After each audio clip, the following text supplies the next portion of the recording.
series. Tonight's session is titled Teaching United States History Narratives Through Latin American Perspectives. I'm joined by Cristina M. Villarreal, Assistant Professor of History at the University of Texas at El Paso. Tonight is March the 31st, 2022. Hey everybody, this is Andy Mink. I'm the Vice President of Education at the Center.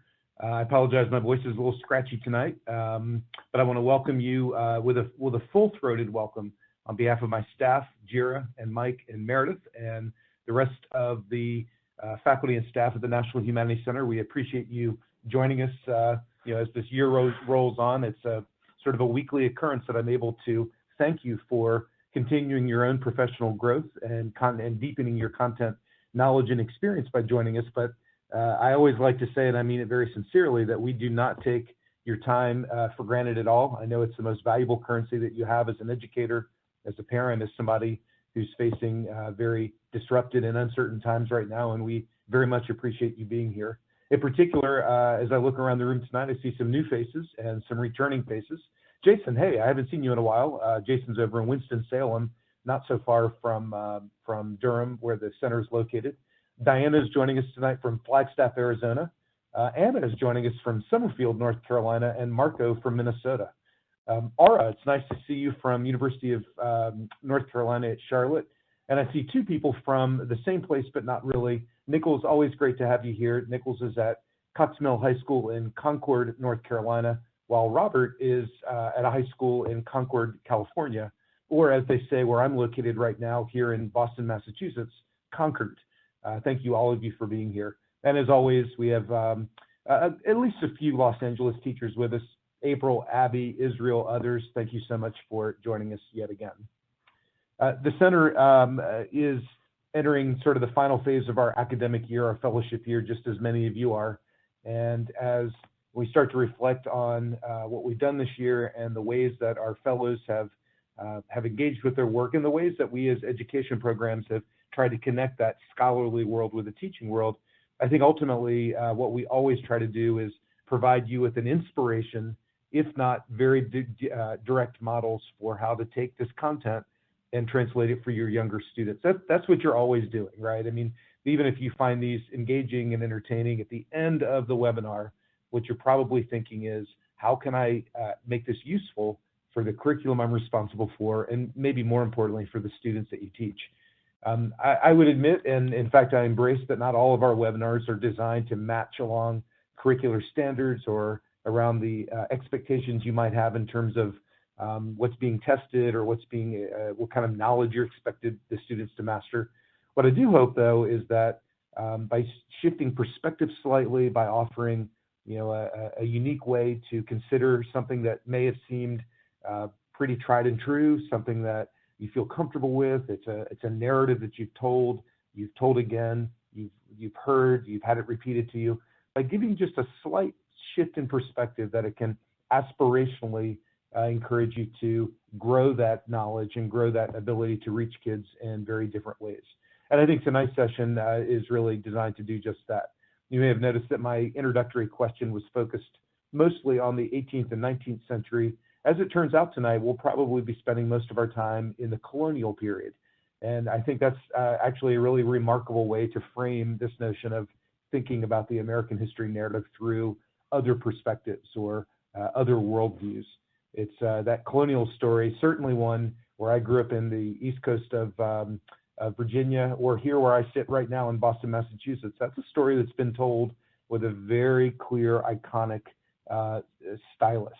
And then to be able to find ways to explode that and explore that, to pay attention to all the wonderful fundamental truths of that narrative, but to bring in other narratives is only going to benefit your students as people, and certainly as young scholars, people who are learning about their role in American society.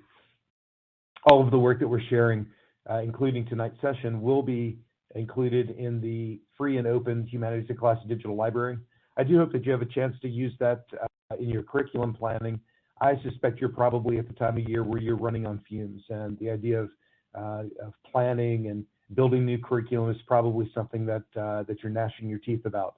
On the other hand, it's something that you're always doing, and whether it's through Google or through colleagues who send you things, Facebook groups, Those are all wonderful places to get started, but I hope you recognize this as a fundamental resource to get free and open materials that you can trust, that are scholarly vetted, and places you can publish your own work should you choose.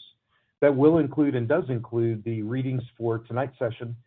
Professor Villarreal has pulled together several readings that will be supportive and a companion to tonight's talk.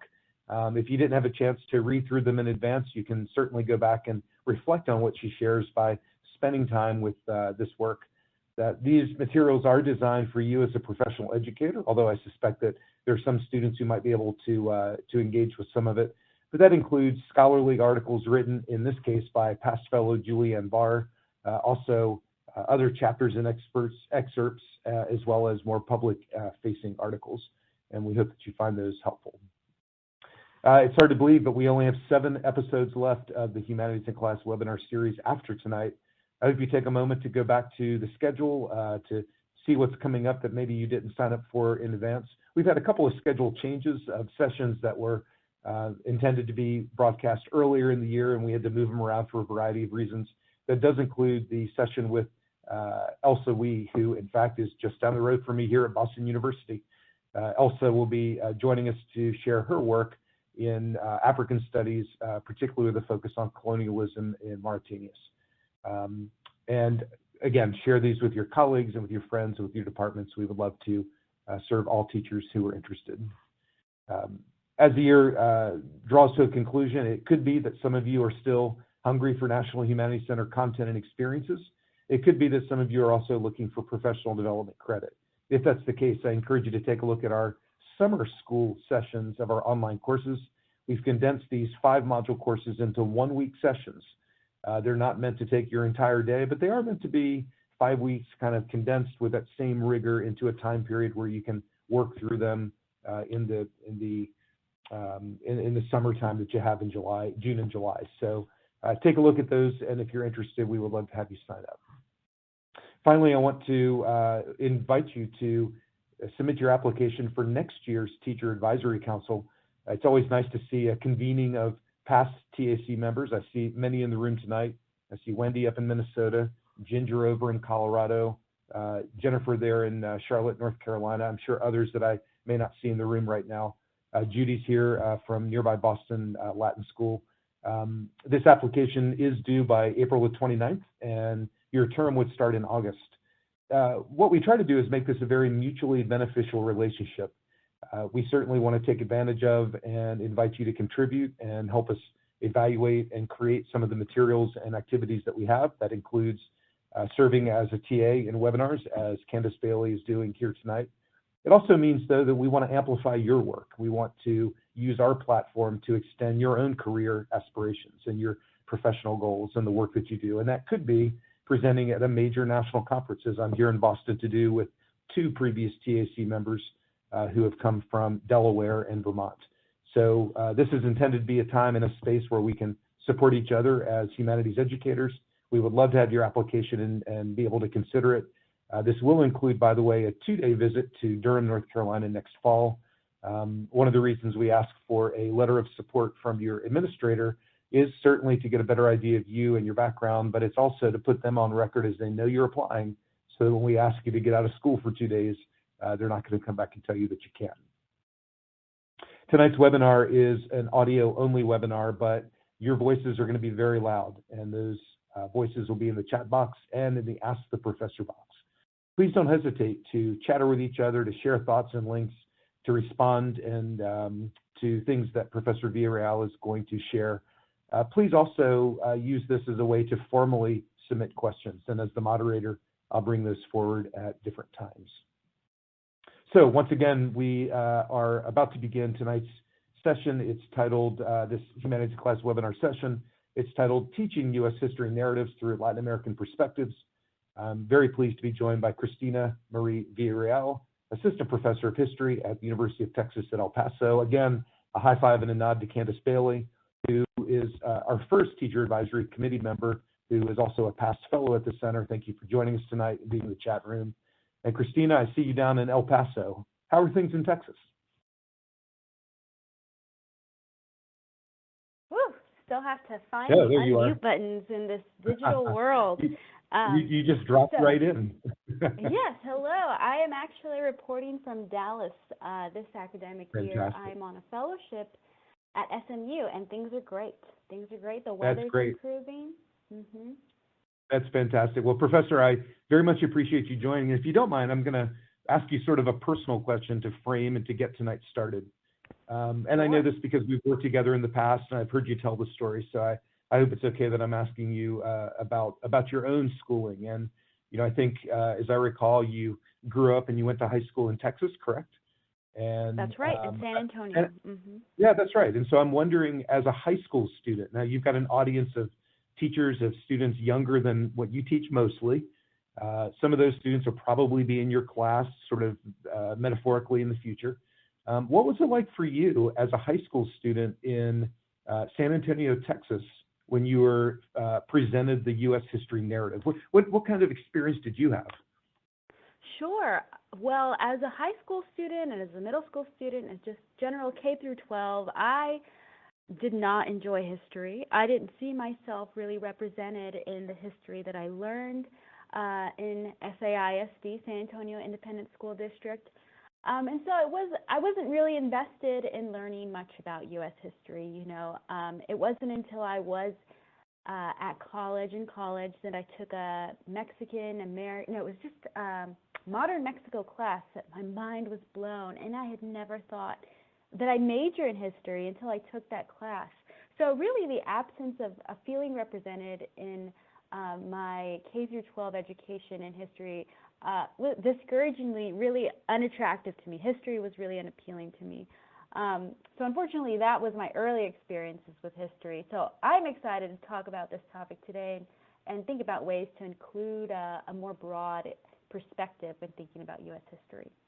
That's such a fantastic and important point that I really wanted to underscore, which is, if you were to just look at the title of tonight, or perhaps from the outside looking in, you might think that we're primarily going to talk about sort of the content and the reasons why we can better understand the historical past and the ways that communities interact with each other by looking at multiple perspectives. But what you've shared is a very personal example, a first-person vignette of why this is also about allowing our students to see themselves in the world that we're examining.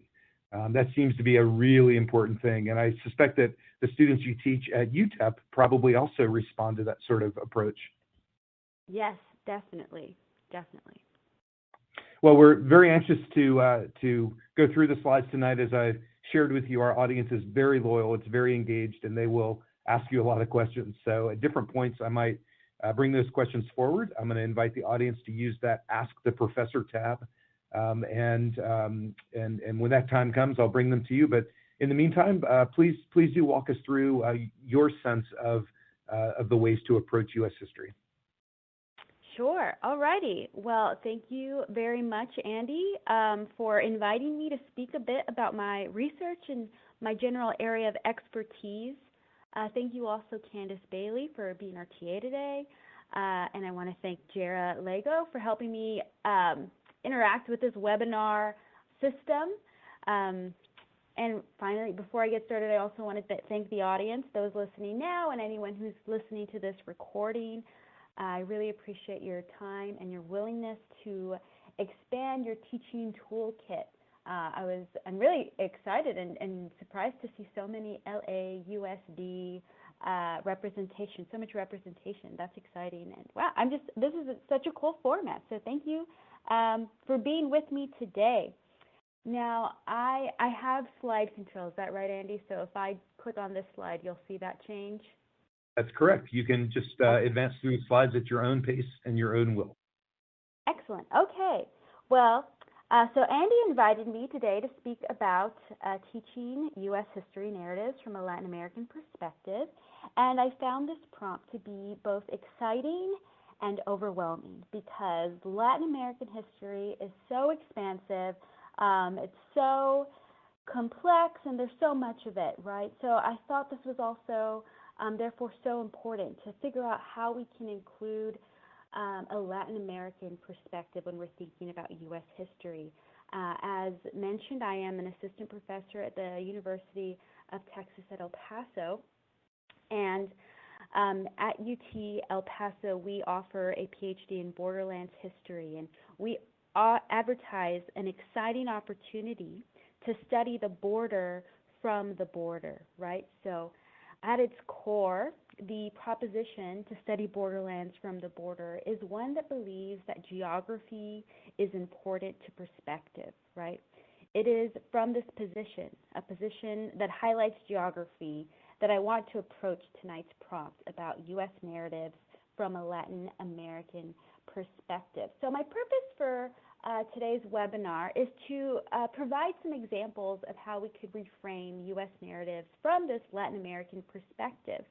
But what does that mean exactly, right? What is Latin American? Where is Latin America? What is Latin America? And how does this relate to the United States? And so I have a few learning objectives, really. And what I'd like for everyone who is listening to walk away with is just kind of a tool, a guide for how you might approach any U.S. narrative and just work in a Latin American perspective. And that is a two-step process that would involve shifting your geographic perspective and considering parallel timelines. Geography, as I mentioned at UTEP, we really focus on geography. Geography is really important in the tellings of U.S. narratives. A typical U.S. history is typically told from an east to west axis, often starting at Jamestown and working its way to the Pacific Ocean.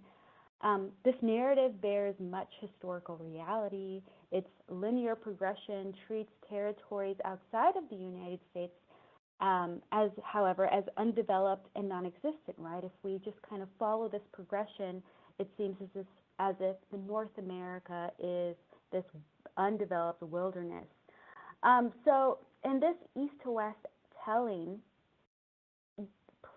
a place only begins to matter when it becomes part of the United States. So shifting our geographic focus to consider what is happening outside of the nation, outside of the U.S. nation, and even centering other political aspirations for the territory that is today the United States, would allow us to teach a broader, more complex, and more accurate history of this country. And with parallel timelines, of course, this requires educators to consider what's happening at various moments in U.S. history, right? So what's happening across North America as English colonists erected Jamestown, what was going on in the Gulf Coast when the 13th colonies rebelled. So if we can take these two steps, just shifting our geographic perspective, the location from which we're thinking about an experience, U.S. narrative, and then just thinking about the time, what's happening at any given time, I think you apply these two steps to any part of U.S. history and just broaden that scope, that field of vision to include the Latin American perspective. And this, of course, is because Latin America has been part of North America for as long or longer than the United States has been, right? So what is Latin America? I want to share this map with you all. And this is a map, a Mexican map. And I must warn you at the top, I am going to have a lot of maps for you to look at today. This is a Mexican map of the Provincias Internas. Hold on one second. Yes. Professor. Let me interrupt you if you don't mind. So it almost seemed like you were a little bashful then and you apologized. You didn't really apologize, but you sort of warned us, right? You're going to have a lot of maps. Can you tell us for a moment why maps are so important to your work as an historian? Sure, yes. So maps are visual representations of often political aspirations, and they tell a story about what people believe and think about their communities, their nations, their spaces. So I actually have another map lined up for you that is specifically about my research. So I study 18th century Texas and Louisiana. And this is colonial Latin America, right? And this, I don't think anyone would argue today that Texas or Louisiana aren't part of U.S. history. But the moment in which I study history in the 18th century, these spaces, these territories, are part of colonial Latin American history. And so maps, I think, are important because they reveal political, territorial aspirations, and because many maps exist at any given time, they show how these different aspirations compete and overlap. And I also think they're just really great learning tools for students. They are very easy to follow and ask questions of, and so that's why I'm going to be sharing a lot of maps with you today. I'm so glad you are, and I think that, you know, for our younger students, they often think that maps are photographs or they're facsimiles of the world, when in fact they're just really narratives, right? They're just interpretations of what the people who made that particular map find important. Yes, definitely, exactly. They are, and especially using maps from different governments, from different people, show that a space can have multiple layers of visions, right? Multiple hopes. There can be multiple ideas of what community belongs to a given space. And so, yes, I want us to I'm going to focus on North America mostly today. And so, I'm sorry, I don't think I shared the map that I meant to share with you when I was talking about my research. So this is the Provincia de Texas and Lower Louisiana. You can see here in this map. This is from my own research. But I'm going to focus today on North America. And that is, of course, because Mexico is part of North America and also part of Latin America. And for a long time, most of what is North America would have been considered part of also Spanish America, right? And so that just goes to show how these overlapping histories are also overlapping in space. And so I want us to keep that in mind as we're thinking about integrating Latin American perspectives into U.S. narratives. And that is that Latin America is part of the U.S. narrative. And as one of our authors would argue that I assigned the chapter from Our America, that author would argue that there is a Latin American future for the United States. So if that is intriguing to you, I do encourage you to read his whole book. And so this is an image of La Provincias Internas. This is the area I study. This is actually the end of my research because, as I said, I study the 18th century. And what I look at here are the competing empires. So these spaces were, of course, claimed by indigenous people and controlled by indigenous people, including in the 18th century. And that 18th century is when Spanish and French empires began to permanently settle people in the region. And I look at how people who were subjugated by these empires, specifically enslaved people, but also conscript soldiers and indigenous people who were forcefully placed in missions, how these people who were subjugated escaped or tried to resist that subjugation. And then I tried to trace their resistance and understand what that resistance did to imperial authority and how that challenged borders. And so it's from this perspective, this early American history, this Latin American history, that I consider borders and what exactly is U.S. history, right? Because someone might consider this U.S. history, and it definitely is, but it's also Latin American history. The same methods and historiography and tools and archives I use to explore this region could be applied to Guatemala or to another place in what we think of as Latin America. And so that was just my easy plug to get us started, to expand our ideas about Latin America. Before jumping into my examples, the examples I have prepared. So I have 4 U.S. narratives. Are U.S. narratives that are typically earlier in the period of study for students. And I just want to give us some examples of how we might include a Latin American perspective or a broader perspective. And as I said, I'm going to share a lot of images. So if you are interested in any of these images, please let me know. I'm going to go ahead and type my email into the chat. I'll do it again at the end. in case you want a copy of any of these slides or sources so that you can use them in your classrooms.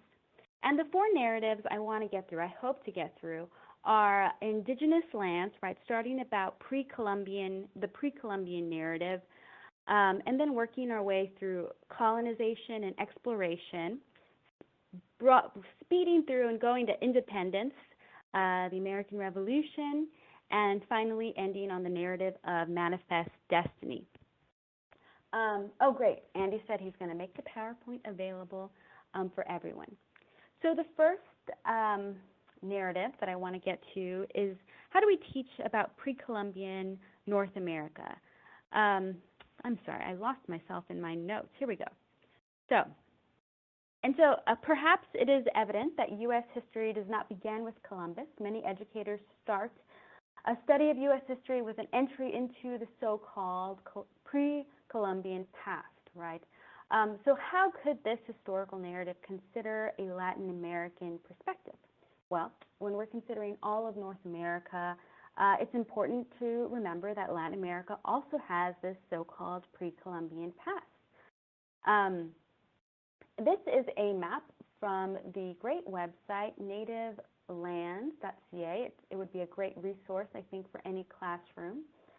And it shows the claimed territories of indigenous people across North America. This is just a screenshot. The actual website is quite interactive, and as an aside, this would be this would be a great tool to enter into a classroom, perhaps have students look up their hometowns and see what indigenous people were native to their areas. And so instead of starting with the Atlantic coast, we might think of the entire North American continent as a way to easily intertwine the histories of the United States and Latin America, namely Mexico, right? With this sort of map that doesn't have modern-day borders, we see that it was peopled by indigenous societies that did not observe our modern-day borders, and thus gives us a more shared experience of this pre-colonial world in which indigenous people observed their own trade routes, their own negotiations and allies with other indigenous neighbors. And this type of, starting here from a more indigenous perspective of all of North America, we might also want to share indigenous maps. Of course, not all indigenous people used written or drawn maps, but these sorts of examples, this is the Commerce rock map that shows a portion of the Mississippi River. And of course, this map, this subsequent map from South Carolina, which was drawn on animal hide, reveals how indigenous people had their own ways of understanding space and place in North America. But if we specifically want to infuse our narratives with sources from Latin America, there are a great set of maps called the Relaciones Geográficas, and these were maps that were largely created by indigenous artists who were collaborating with colonial officials and colonial agents to create maps that showed their worldviews. These charted trade routes, spaces of colonial indigenous significance. They identified territorial boundaries of different communities, and they show the area of exploration and early colonial period from an indigenous perspective, right? And so these maps, there's a whole set of maps, and there's a great website hosted by UT Austin that makes these maps available with proper context, with a lot of context, and would allow you to use them in your classrooms. But these maps show and use indigenous symbols and show a complex world and a complex indigenous world view. These are, of course, of Mexico, But they reveal a degree of collaboration between indigenous and colonial agents that is often ignored or swept over when discussing early encounters between Native Americans and colonists. So just slowing down when discussing this pre-Columbian world and really discussing not only those indigenous peoples who resided in what is now territory U.S., but also incorporating those that lived in Mexico and what is now Mexico, would provide an opportunity to bring at these excellent sources. If we look closely at this map, we see great signs of indigenous and colonial interactions, right? We see very clearly indigenous iconography. There are important plants, the nopales, the different kinds of trees, and we also see colonial institutions, right? There are at least 2 buildings that have crosses on top. And then we also see an indigenous way of mapping out travel routes, right? And if you look closely, I'm not sure if you can see it on your screen, but there are little feet that are mapping out routes between the different colonial institutions. So just presenting this type of map to your students when talking about the pre-Columbian world will really help them understand how broad and how expansive and how much knowledge was already in the United States, right? Not in the United States, across North America. And therefore will help to kind of get rid of any notions that North America was this wilderness ready for European discovery. And of course, when you... Professor? Yes. Professor, I'm sorry to interrupt you. I'm going to take you back to slide 27. I've got a question from Michelle.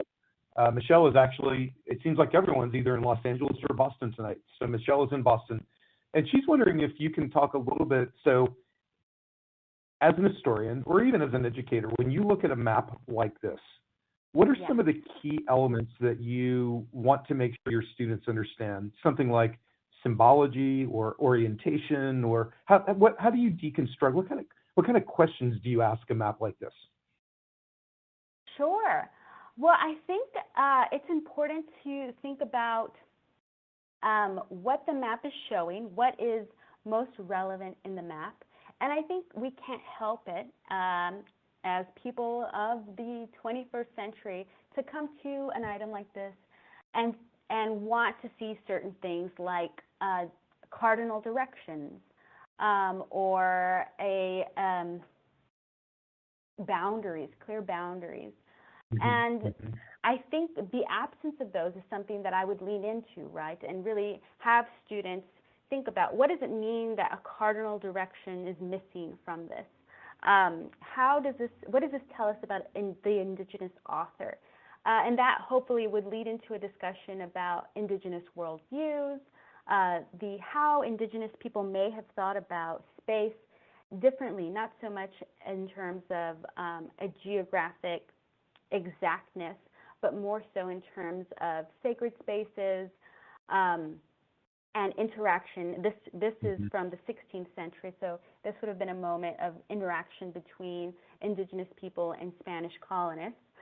So again, going back to the feet, we see that the little feet and pathways that are highlighted in this map are connecting only the colonial institutions, right? So I'd want to make sure students grabbed onto that and questioned why those routes were highlighted and who those served. So those are the types of things that I would want to focus on with my students. And I'm sure with a great, all of these educators in the chat, you can think of tons more ways to really interrogate this type of map. You could, of course, talk about the plants, the fauna, and that might be interesting from an indigenous perspective, but also from a colonial perspective. Whom would benefit from knowing what resources were available at any given place? I know I saw earlier in the chat people were talking about 20th and 19th century interest in Latin America and U.S. interest in Latin America. That was related to extraction and resource production, right? Those interests existed with the Spanish Empire, obviously, and trying to extract things from Latin America. So really tying these wide threads would be where I'd want to focus on when looking at these sorts of maps. Yeah, that's such a great answer, and thank you. Yes, it's a great question. But of course, having students look at these maps will better situate subsequent maps, right? So this is the John Smith's map of the Chesapeake Bay, and when we get to this sort of map, you can see that Indigenous people continue to play a big role in how these early colonists are seeing and understanding space. That's the same with the Spanish maps from the 18th century. This, of course, is a map I use in my own research. Texas, you can see, is in the upper right corner, and there are Indigenous people prominently shown wielding weapons, right, because they are, as I mentioned, in control throughout the 18th century. And so I assigned for, just to start thinking, if any of you are interested in this type of narrative or expanding this type of narrative, I assigned Geographies of Power by Juliana Barr.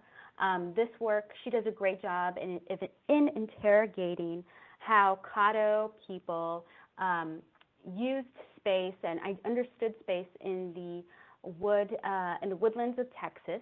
And really, she does this amazing job at showing how the Caddo had their own type of border patrol, right? They had people, border agents, essentially, who were walking the outer periphery of Caddo claimed spaces, making sure that foreigners did not enter into the center of those spaces, and really just challenging a popular perception of how Indigenous people claimed and protected space and held space in the pre-Columbian and early colonial period. So that is the end of this one framing and one suggestion for reframing. I don't know if there was any pending questions, but we're going to jump into colonization next. Yeah, well, we do have a couple of questions that have come up. Thank you for taking a moment, and this will give you a chance to have a sip of water as well.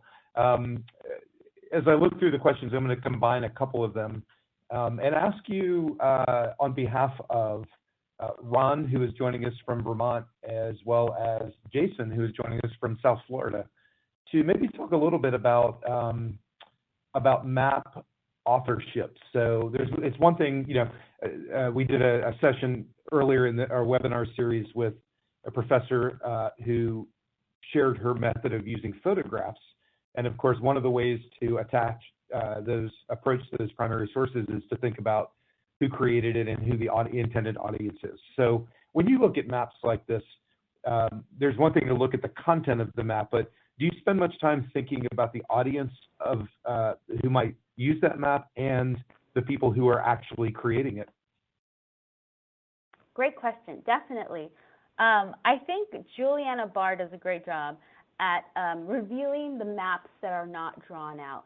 As I mentioned earlier, while there are examples of Indigenous map making, such as the rock map I shared in that earlier slide, many Indigenous people did not write or draw out their maps, but instead held maps through oral history or other forms of maintaining space. And so when I look at a map that has been drawn in some way or made material, I am always concerned with authorship, who drew it, and also every time I see a drawn map, I also think about, okay, what is happening on the ground in this represented area.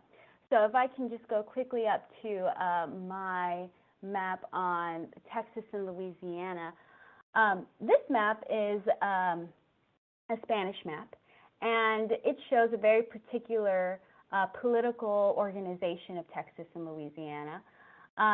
But in reality, throughout the 18th century, it was Indigenous people who controlled large swaths of the space. And so part of my own research is trying to draw out those spaces and understand those spaces and put them in, I used GIS and other tools to understand how there were layers to any given space. And in terms of audience, yes, I mean, Texas is just such a funny place to study Spanish, colonial Spanish America, because by the mid-18th century, Spanish agents are doing an investigation of how their colonies are doing, how their settlements are doing in Texas. And the Spanish official has to say, these are imaginary borders. We control very little in this province, right? So they concede, the authors of the maps of 18th century Texas concede that much of their claimed territory is just real on a map.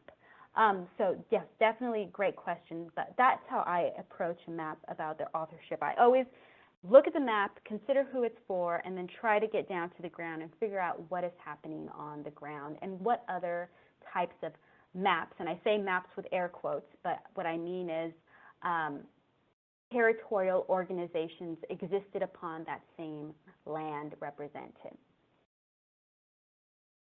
And so it seems like the implication then is that oftentimes we only use one map or a map from a particular perspective without putting out this full palette of geographic representations.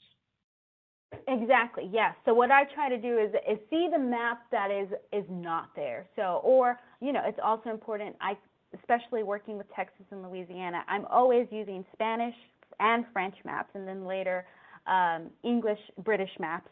And they're all representing the same Gulf Coast area, and they all have very different things that are labeled or not labeled, right? So I pay attention to those absences. So definitely the comparison aspect is really important when thinking about written or drawn maps.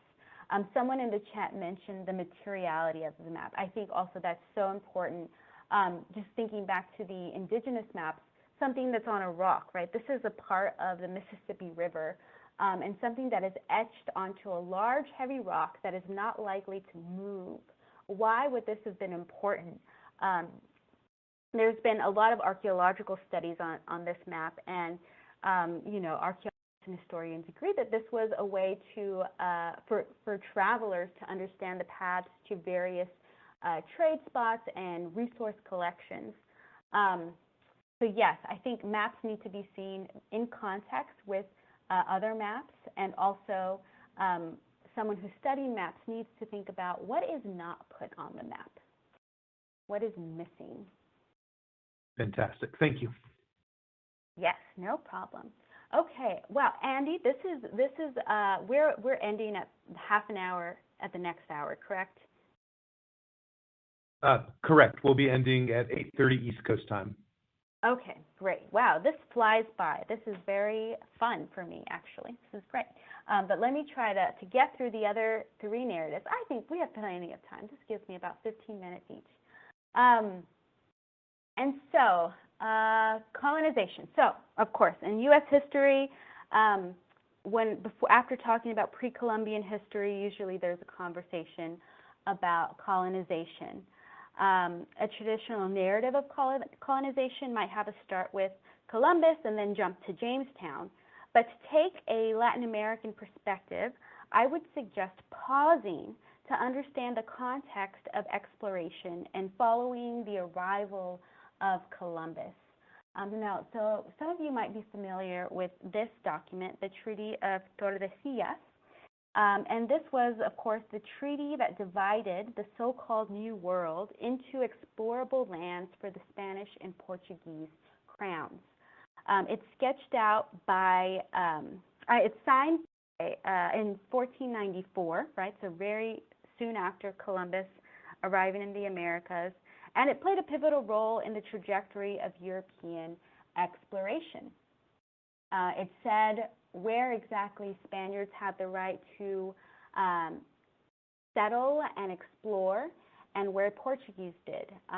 While these Iberian powers signed the treaty, other Europeans did not have to recognize this, but the Iberians were, at this point, the leading maritime powers, And so you see in this map, this is the Quintino map that was sketched out by 1502. You can really see, number one, that line that divides Spanish and Portuguese claimed space. And that, I'm not sure, can you see my cursor? I'm not sure if you can. Yeah, unfortunately, we can't see the cursor. You'll have to use your description. Okay, so there is a line in the first kind of third, vertical line that goes down the map. You can kind of make out Africa, and it's the first line that goes up and down. And that would be the dividing line between, between Spanish and Portuguese territory. And of course, this map shows the gaps in knowledge that Europeans had for the exploration of America, right? All of South America is just empty, and what exists of North America and what would become the United States is just Florida, which is, and Puerto Rico, I believe, is in here as one of the small islands. But Florida is actually quite interesting. It is the little bit of land that you see in the upper left corner of the map. This sort of map and this treaty suggests European hopes for their exploration, right? And so maybe if we want to have a fuller narrative of colonization in North America and in what would eventually become the United States, we might want to include a conversation about Juan Ponce de Leon. He served as an early administrator in Puerto Rico, of course, being today a territory of the United States. And he was the first European to explore the coast of Florida and the territory that would become the United States. And he did all of this a century before the English began to settle what would become the 13 colonies. The Spanish were exploring and already laying claim to Florida. Here is the route that Juan Ponce de Leon took from Puerto Rico up to Florida and around the Gulf of Mexico.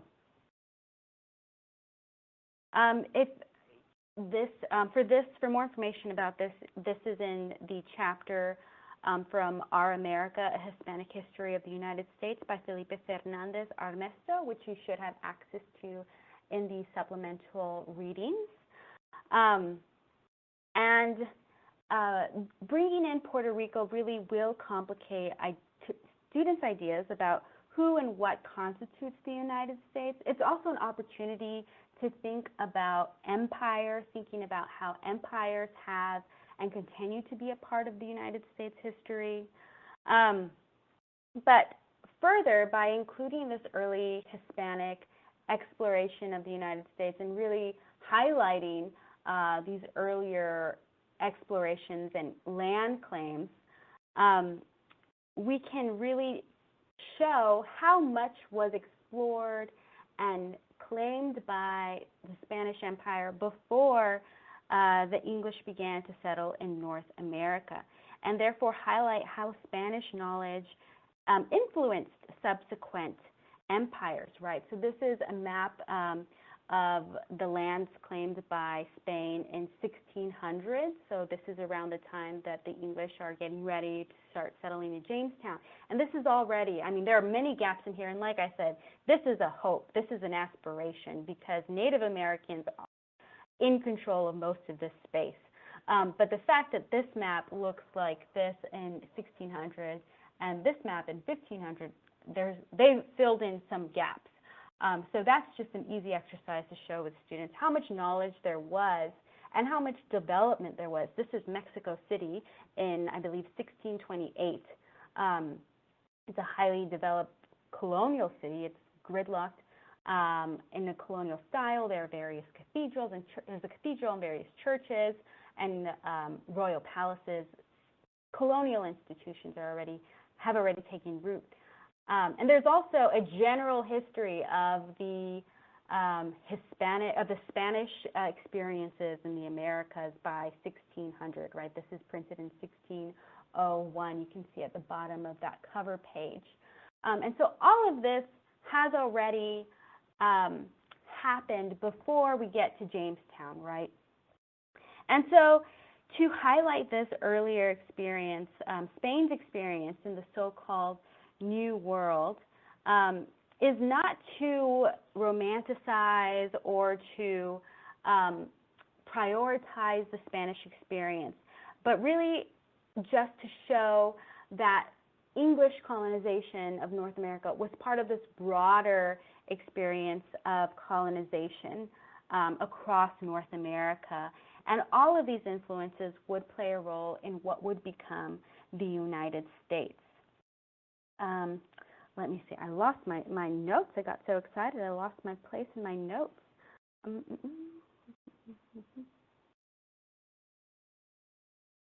Yes, okay, and of course, with this imperial perspective in mind when teaching about the era of exploration and colonization, we see with this map how much of what is now the United States was claimed by a different empire, right? First we see indigenous people, the map from native land, this map, and then of course we can compare that to how Spain wanted to see that land all before English colonization. So that really just challenges the timeline of thinking about English colonization and the emergence of the 13 colonies.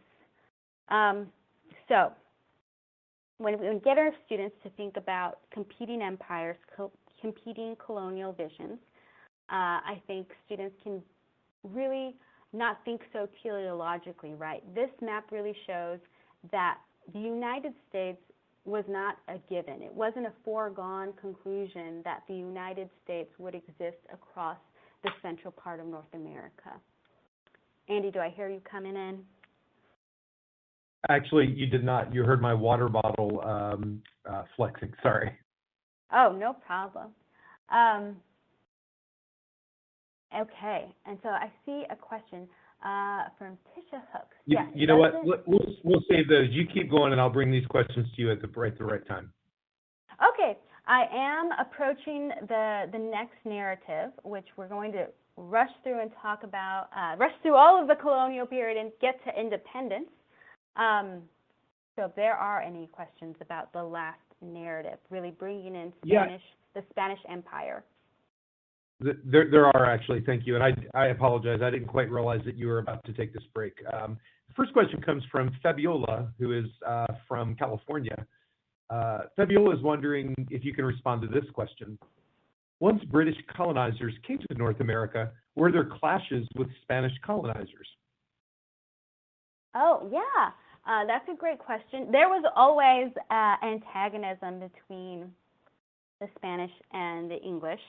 And even as early as Spanish exploration into the Caribbean, Puerto Rico, Hispaniola, these would have been places that English and also Dutch and French pirates would have been trying to get a hold of throughout. This would be the 1500s, right? But this was before any of those countries this is before the English would have settled permanently on North America.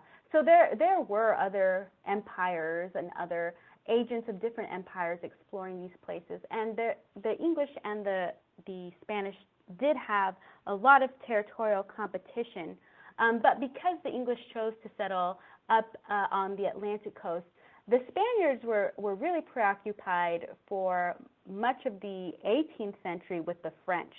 The French who had established themselves in Canada and by the end of the 1600s made their way down the Mississippi River and laid claim to all of the lands that were connected to the Mississippi River, which Spaniards were very worried about their silver mines in northern Mexico.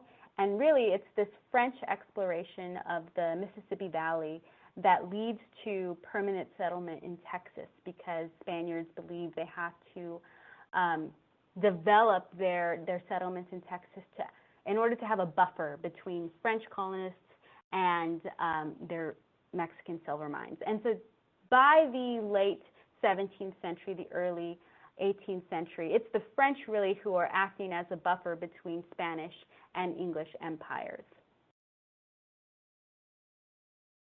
Fantastic, thank you. One more question before we move on. This comes from Tisha.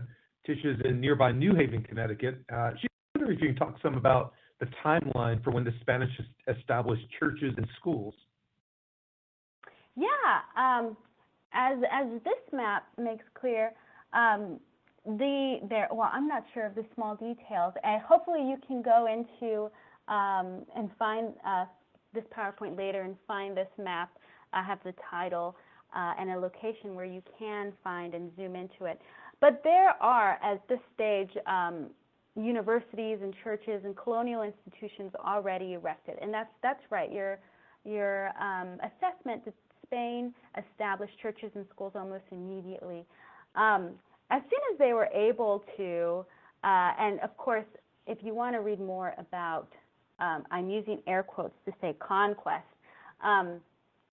I recommend The Seven Myths of Empire by Matthew Restall.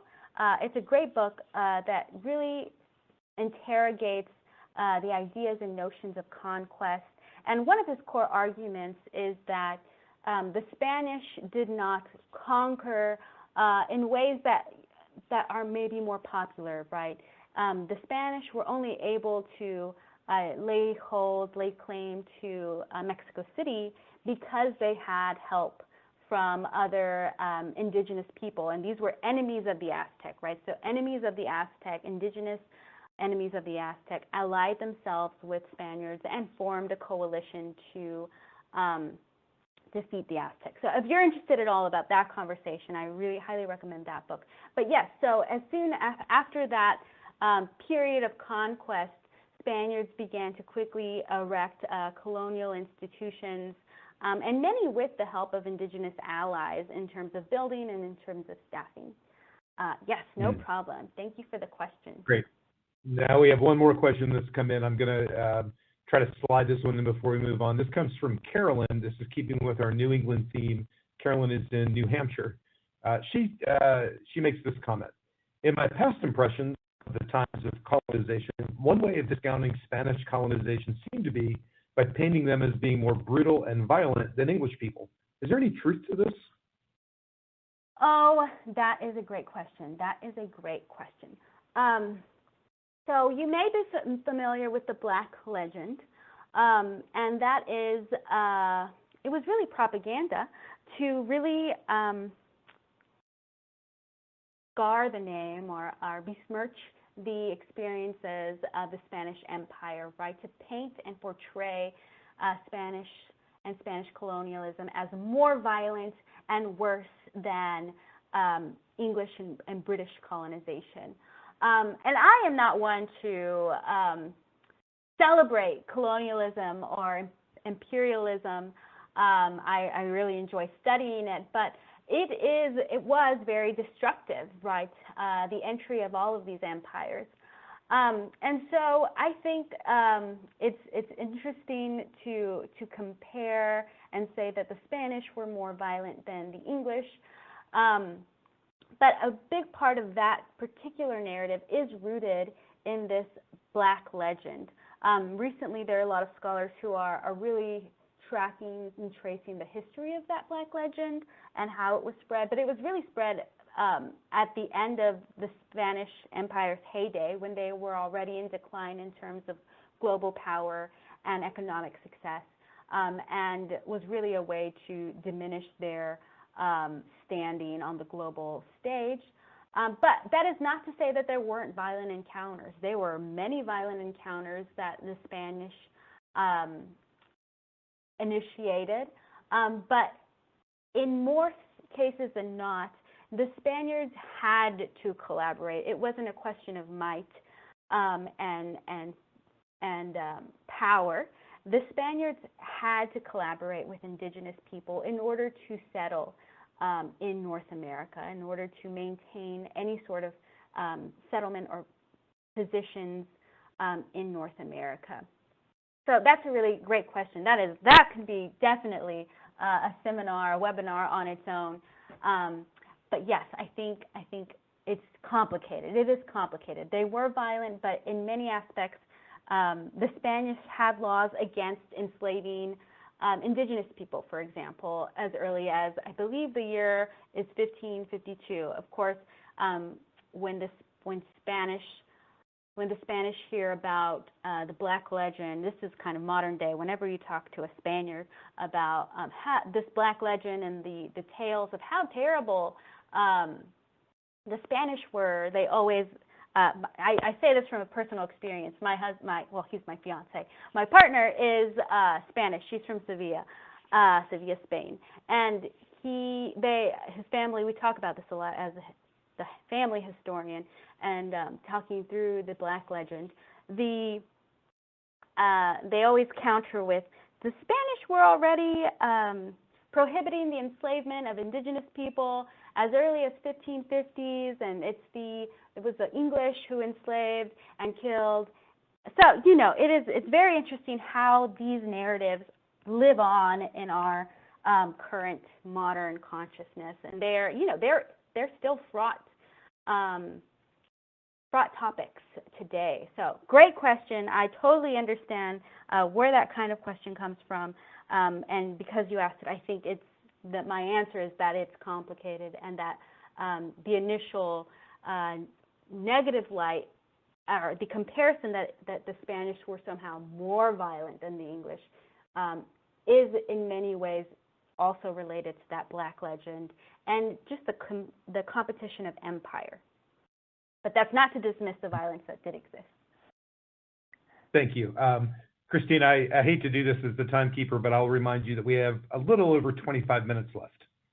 Oh, 25 minutes. Okay. Excellent. So let me get us to another U.S. narrative, and that is the narrative of independence. In many U.S. narratives regarding the American Revolution, educators might start with the Stamp Act and have conversations about governance and taxation. But a study of the Declaration of Independence and the American Revolution will likely focus on events that occurred on the Atlantic coast. And these will emphasize certain battles, maybe, between the rebels and the British forces. And these are important events. However, the narrative can be expanded by, once again, considering a Latin American perspective, specifically the revolutionary activity that occurred along the Gulf Coast of Mexico. So if we see this map, it's from the U.S. Corps of Engineers, and it is, of course, highlighting battles and different routes, military routes. But if we zoom in to the Gulf of Mexico, we see one important battle, which is the capturing of Mobile by Bernardo de Galvez, who is this man.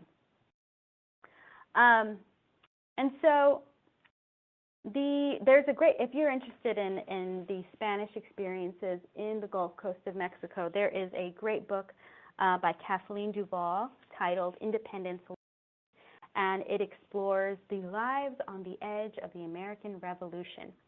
But just to share a little bit about this early colonial Latin American experience in the Gulf of Mexico, it's important to think about what they did and what role these Spanish agents and Hispanic colonists and settlers played in the American Revolution.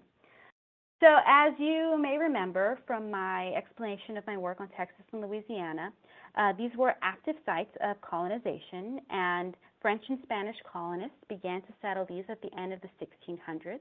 But by 1763, Spain claimed Louisiana.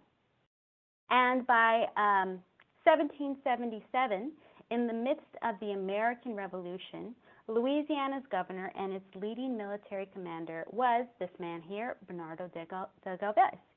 He was a competent statesman, but he really proved himself on the battlefield. Namely, Galvez played an instrumental role in keeping the British out of the Gulf Coast, pushing the British out of the Gulf Coast, because by 1763, the British were holding on to West Florida and East Florida. They are the ones who divided these two, this Florida. The Spanish had previously just considered this Florida, but when the British laid hold of them after the 7 Years' War, they split them into two. And so during the American Revolution, Galvez pushed the British out of here and pushed them out of the strategic position from which they could attack the American rebels. Here is a painting of that experience. So Galvez played an instrumental role in keeping the British out of the Gulf Coast, and he expelled forces from Mobile in 1780 and from Pensacola in 1781. And his actions kept them, again, from taking on from holding this strategic position south of the American rebels. These victories resulted in Spain taking hold of the entire Gulf Coast after the war. So this is obviously, when we get back to geography and parallel timelines, when we're thinking about the emergence of the United States as an independent country, at the same time, Spain is laying claim to all of the Gulf Coast, right? This is Texas to Florida. This includes the modern-day states of Louisiana, Alabama, Mississippi. All of these territories at the simultaneous time were part of Spain's America, Spain's claims on America. And so from a Latin American perspective, we see that the entire Gulf Coast becomes part of colonial Latin America. And this is important because it shows geographically how small the nation was in comparison to competing governments, right? While Spain claimed all of the Gulf of Mexico, it still had claims from most of from Mexico and most of South America. It also shows how geographically what is today the United States was entangled in larger histories of Spanish and French colonization. It also highlights Hispanic participation in the American Revolution, right? So when I talked about my personal experiences and we're talking about feeling represented, it's not necessarily a direct match, right? Spanish Empire with perhaps someone in my experience, I'm Mexican American, but just that longer colonial overlap in history, there is representation there that is otherwise unavailable if we just stick to the North Atlantic shore. And it shows how Hispanics participated in this very important moment in U.S. history, right? Independence, the American Revolution. So in fact, I mean, Bernardo de Galvez was just conferred honorary citizenship by the U.S. Congress in 2014. And so that really just highlights how important this part of the American Revolution was to, or this battle in the Gulf Coast was to the American Revolution. And it's something that we should be teaching when we're talking about the American Revolution. But incorporating the Galvez's experience and Spain's experience during the American Revolution also offers an opportunity to talk about race and to talk about Black and free people of color serving in militias. And these were popular in colonial Latin America, throughout colonial Latin America, but these were also a big part of Spanish Louisiana. Spanish Louisiana had several battalions that were manned by free people of color. They were called Pardo and Moreno militias. And this engraving of Galvez's attack on Pensacola shows, is part of a larger inset. If I go to my next slide, you can see. And I'm not sure if you can see it clearly on your screen, but on the right side, there's a man tending a horse. And this is a print from, a more contemporary print from that time in 1781 that shows Afro-descendant person participating in this very important battle to the American Revolution. The text that came from this imprint also shows that Galvez relied on 1,700 men, and that's not including the many indigenous and Black men who participated, right? So when we think about participation, when we think about whose story we're telling, incorporating the Spanish America that existed on the Gulf Coast, when we're talking about this very central U.S. narrative of American Revolution, by incorporating the Latin American perspective, we bring in these experiences of people of color, of indigenous people, participating for a myriad of reasons in this moment in history. Here is a I see there's a question in the chat about the book I mentioned. It's called Independence Lost: Lives on the Edge of the American Revolution, and that author is Kathleen Duval. I will spell out her name in the chat, Kathleen Duval. So here is another painting. This is a contemporary painting, modern painting from, I think it's 2006. But it shows Galvez marching through the marshes in Florida, and the artist historically accurately included indigenous people and Afro-descended people in this painting. And so when talking about independence, let's see, how are we on time? 7:11. Okay.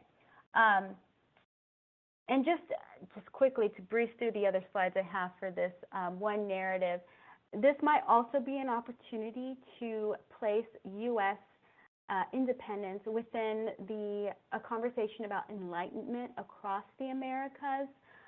In the same period when the U.S. became a nation, Spain was prohibiting text and Enlightenment text about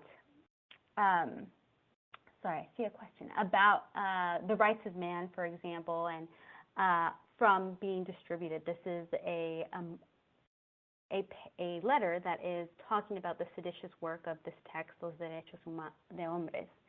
But of course, it's really within this Enlightenment and Revolutionary era that, of course, we see Latin American independence movements emerge.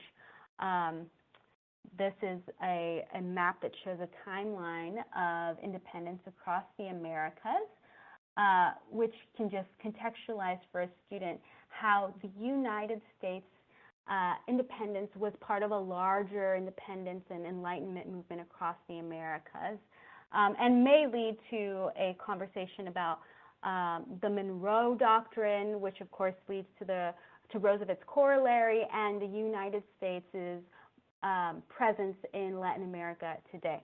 Sorry I had to rush through these last slides, but I do want to get to a conversation on manifest destiny. Andy, were there any lingering questions about that narrative? No, and we do have some time, so I don't want you to feel rushed, and I do want you to be able to sort of linger on some of these points that you're making. I do want to, though, bring us back a little bit to Professor Duval's work, who, as I mentioned in the chat, is a past fellow at the National Humanities Center. And I'm also going to put a link in the box that goes to several resources in the digital library that are associated with the book that you mentioned, including a webinar that she did, as well as a virtual book talk. So I do have one question. This comes from Robert. Robert, again, is in Concord, California, or Concord, California. He wonders if there are any examples of literature that captures the Latin American perspective of the American experience. Yeah, that is a great question. I would say that the chapter I recommended, Our America, A Hispanic History of the United States, is a good place to start. Excuse me, one second. And I would look at his bibliography. And if you're looking for literature that is not maybe historical, off the top of my head, I can't think of anything I would want to recommend right now. I'm so sorry. I will think about this more and get back to Andy with any recommendations. Okay, sounds good. So let's do Manifest Destiny. And we've got about 10 minutes. We'll take some questions at the end. But again, don't feel like you need to rush. We would rather you spend some time and really walk us through this part of the story. Okay, thanks. Okay, so Manifest Destiny, of course, is a popular narrative that I think a lot of educators, of course, we challenge, but it is often a popular U.S. narrative, and it's also often associated with this image of American progress. And the Manifest Destiny is really a myth that highlights American exceptionalism, But again, if we think about parallel timelines and shift our geographic perspective from Latin America, I want us to think, instead of the east to west narrative that is Manifest Destiny, to think of the south-north axis and to consider Mexico in the 19th century. So here is a map of Mexico. By this time, it's independent, a newly independent nation. And here we would see the states and departments that made up Mexico in 1824. Texas is part of a department it's not a state of Mexico at this point, it is a department, and it shares representation with Coahuila. Coahuila y Tejas is the name of the department. And so when teaching about the idea of manifest destiny, introducing Texas history can provide a Latin American perspective, because Texas was Latin America, it was Mexico, and also elucidate the role of Anglo-immigration, forced displacement, and slavery in the South, right? Because these were all related histories that had a lot to do with Texas independence. These are subjects that are relevant to the history of the United States, but are also shared histories across the Americas. So let's consider the experiences of Stephen F. Austin and the 19th century Anglo-immigrants who moved to the Mexican department of Texas and Coahuila. In the 1820s, the Mexican government allowed Stephen F. Austin to move 300 Anglo families and their enslaved workers, or their slaves, into Texas. These immigrants were to obey Mexican governance. So as part of its independence from Spain, Mexico had begun to abolish slavery across its country. However, Austin and the Anglo-immigrants who hoped to develop a plantation-based economy in Texas urged the Mexican government to allow them to maintain slavery in Texas, right? This was kind of an essential a need, a demand that they needed to have guaranteed before migrating to Texas. And the Mexican Congress allowed for this. They allowed slaveholders to keep slaves in Texas, and made various exceptions for Texas, knowing that many of these Anglo-immigrants, many coming from Louisiana, moved to and populated this state of Texas because they wanted to develop land as plantations, as cotton plantations specifically. However, because these Anglo-immigrants were moving into Texas during these early years of Mexican independence, the Mexican government began to take a hardening and more serious approach to its anti-slavery abolitionist stance. And so by the late 1820s, Mexican officials began to notice that Anglos are moving slaves into Texas at an alarming rate, and so Mexico began to put restrictions on the number of slaves that could be imported into Texas. And this met challenges by the Anglo-immigrants, who began to smuggle enslaved people into Texas, and also Anglo-immigrants themselves began to illegally immigrate into Texas, which is a very interesting flip of a popular script about immigration in Texas. But you see a lot of illegal Anglo-immigrants into Texas who are smuggling enslaved people in here.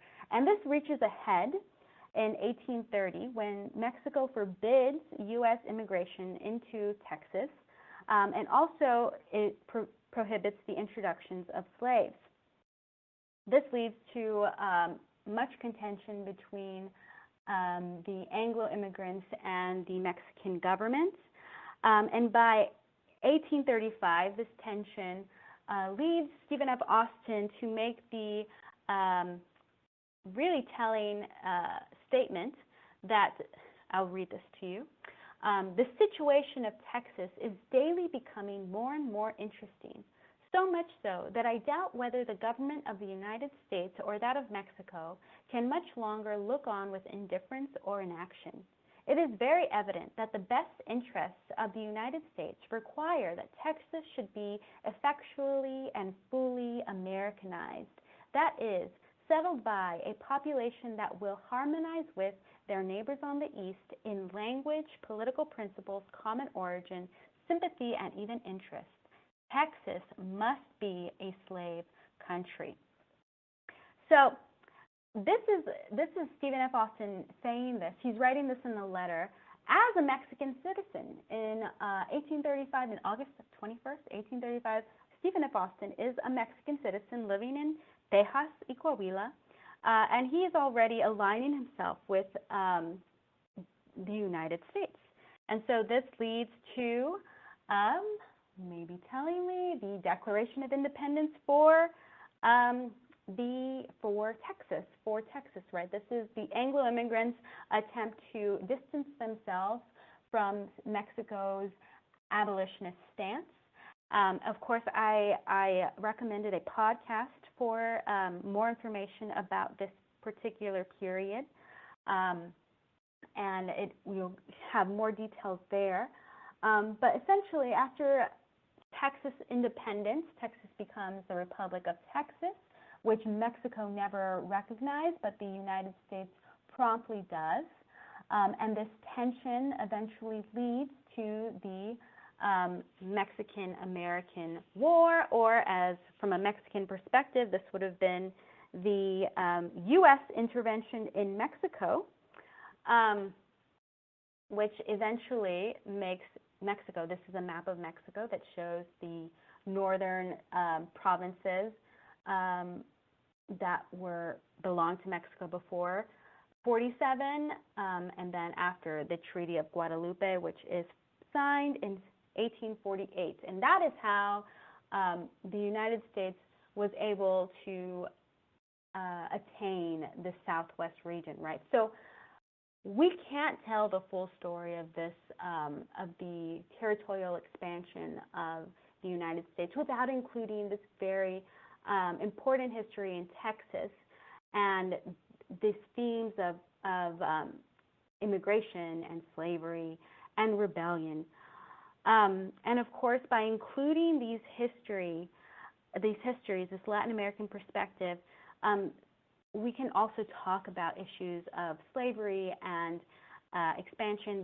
I'm sorry I didn't include all of these books. I can share another list with Andy. There's a great book out called South to Freedom, Runaway Slaves to Mexico and the Road to the Civil War by Alice Baumgartner. This is a recent publication. I believe she published this last year in 2020. And she makes the case that it was actually enslaved people in Texas who fled to Mexico, which really set off a chain of events that would lead the United States into to the Civil War, right? Because it's entering into these larger imperial pressures for abolition versus maintaining slavery in the Americas. Okay, and so from a Latin American perspective, the narrative of Manifest Destiny is one that not only tells of territorial expansion, but the U.S. investment in slavery and its early intentions to interfere with Latin American affairs, right? The U.S. was willing to annex Texas and challenge Mexican authority. And that, I think, is just a great place to end in terms of where Andy's question began with the 19th and 20th century about U.S. intervention in Latin America in these later periods. I also recommended to Andy for supplemental reading the archive for the Panama Canal. And that is a clear example of the United States interfering in Latin America. The United States, of course, having sole rights over the Panama Canal between 1904 and 1977. And there's a moment within that authority, within U.S. authority over the Panama Canal in 1964, known as the Panama Flag Riots or Martyrs' Day, which is when Panamanians challenged U.S. authority in Latin America. And I would encourage you to explore that resource if you are teaching more on the 20th century and to get students to think about the United States as an empire and as a country that is engaged and oftentimes interfering in parts of Latin America. Okay, I know we reached 7:25 and it's 5 and I flew through that. That goes by so fast, but I'm happy to answer any questions. Thank you so much, Professor. We do have a few questions, too, in fact, to conclude tonight's session. Thank you again for moving us through that. And I'll remind you, Christina, that you are the author of the resource in the digital library. And so if you'd like to go in and use the edit function, you can add the titles or a bibliography if you like, and then all of our participants will have access to that afterwards. Excellent. Okay. So 2 questions. The first one comes from Sundina. Sundina is joining us from Los Angeles. You talked about this just a little bit, but I'm going to ask you on her behalf to maybe go a little bit more in depth. She writes, going a little into the future, the Underground Railroad carried some passengers into Mexico, and white Texans fought for independence over slavery since Mexico outlawed it. Despite being a land of mixed-race people, was de jure discrimination prevalent in Mexico? Oh, that's a great question. So there's definitely racism in Mexico. There were also political reasons for why Mexico would want to accept fugitives from slavery and allow them to live in Mexico, reside in Mexico as free people. So as I mentioned, South to Freedom is about runaway slaves to Mexico, but also in the colonial period, there are enslaved people who were under French colonization in Louisiana who ran to Spanish Texas, and Spaniards would offer them asylum and freedom due to their sanctuary law, which allowed anybody, enslaved people specifically who sought conversion to Catholicism, to remain as free people in Spanish territory. While this seems very altruistic, it was also a way to take away manpower from their competitors, from their imperial competitors, and also to populate really sparsely populated zones. And so when we think about that tradition and we think about Mexican history, in many ways Mexico offered that type of asylum for similar reasons. It was a way to weaken the United States and Anglo immigrants on the border by taking away their power. There's a case, I'm not sure if you're familiar with the Black Seminoles, but the Black Seminoles were actually invited to serve as border patrol on the Mexican frontier. They ended up residing near Nacimiento near Monclova in the Mexico borderland. And these were Black indigenous people who ended up fighting off Apache raids into northern Mexico. And they formed a community that attracted a lot of fugitives from slavery from Texas because they were a free Black community. These were warriors in many cases, and they embraced a lot of fugitives from Texas. So these people, they had a community to go to, but in general, the Mexican body politic, especially by the beginning of the 20th century, is trying to embrace a cosmic race. There's Jose Vasconcelos, who is an intellectual in Mexico in this period, is trying to erase differences. Right, they're seeing themselves in direct comparison to the United States, which has harsh racial binaries between white and Black, and Mexico is trying to position themselves as the opposite, where they're claiming an identity that is Mexican above all, not based on race. And while this again seems altruistic, it does lead to a lot of marginalization and erasure of individual experiences that have a long legacy of racism and marginalization, much of which is rooted in slavery. Sorry, that was a long answer to your question, but it's complicated is the answer. It is, and I think those 2 words are probably the best place to conclude tonight's session, which is, in fact, it is complicated, and having that sort of same traditional conventional narrative that goes from page 1 to page next in the textbook that's on our shelves just isn't complicated enough. History is a messy, complicated field, and giving our students the ability to think through those questions with these multiple perspectives is part of the point of our work. Professor Villarreal, thank you so much for joining us tonight and making things complicated. Oh, of course. Thank you for the invitation, and thank you, audience, for being so engaging. I want to thank the audience as well for joining us tonight on behalf of the National Humanities Center. Please do follow along on our social media feed. In fact, if you go to our website, you can see the recent announcement of next year's fellows, which is posted on our website. And I do hope to see you at a future Humanities in Class webinar. That might be the next one. On April the 5th, I'll be joined by David Farber, who's a distinguished professor of history at the University of Kansas. He'll be working with us on an episode titled The War on Drugs Turns 50. Thank you, everyone. Have a wonderful day at school tomorrow. I hope your spring is going well, and we'll see you next time on the National Humanities Center webinar series. Good night, everyone.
Arriba y arriba.